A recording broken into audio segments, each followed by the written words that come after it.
Hello বন্ধুরা, জয়গুরু দাস কিচেনের নতুন আরেকটি ব্লগে তোমাদেরকে স্বাগত। আমি আজকে বানাবো পাবদা মাছের সর্ষে ঝাল। তার জন্য আমি ইন্ডাকশানে কড়াইটা বসিয়ে দিয়েছি। বসিয়ে তেল দিয়ে মাছগুলো দিয়ে দিয়েছি। মাছগুলো আমার এক পাশ ভাজা হয়ে গেছে, এখন আমি উল্টে দিচ্ছি। এভাবে উল্টে পাল্টে আমি মাছগুলোকে ভালো করে ভেজে নেব। তো মাছগুলো আমার ভাজা হয়ে গেছে, এখন আমি মাছগুলোকে নামিয়ে নিচ্ছি। তো নামিয়ে নিচ্ছি অফ ক্যামেরাতে, সেটা তোমাদেরকে দেখাতে পারিনি। আর ওই তেলেই আমি সম্বাস দিয়ে দিচ্ছি। সম্বাসে আমি দিয়ে দিচ্ছি কালো জিরে, একটা কুচিয়ে রাখা পেঁয়াজ,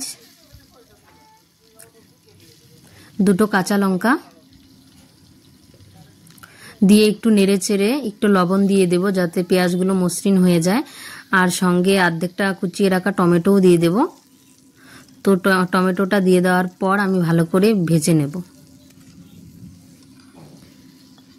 তো ভাজা হয়ে গেছে, এখন আমি মশলাটা দিয়ে দেবো। মশলাতে আমি এখানে করে রেখেছি আমি সর্ষে পোস্ত, দুটো কাঁচা লঙ্কা। তো ওই বাটিটা ধুয়ে একটু অফ ক্যামেরাতেই জল দিয়ে দিয়েছিলাম, সেটা তোমাদেরকে দেখাতে পারিনি। আর এখন আমি পরিমাণ মতো লবণ হলুদ দিয়ে ঢাকা দিয়ে দেব যাতে মশলার কাঁচা গন্ধটা চলে যায়। তো ঢাকা দিয়ে আমি 2-3 মিনিট রেখে ঢাকাটা খুলে দেব। খুলে দিয়ে মশলাটাকে ভালো করে কষিয়ে নেব। বেশিক্ষণ কষাবো না, কারণ জানোই সর্ষে বেশিক্ষণ ভাজাভাজি করলে তেতো হয়ে যায়। তো অল্প কষিয়ে নেব। তো কষানোটা আমার হয়ে গেছে, এখন আমি জলটা দিয়ে দিচ্ছি। তো জলটা আমার ফুটেও গেছে। তো একটু নেড়ে চেড়ে তারপর আমি এখানে পাবদা মাছগুলো দিয়ে দেব।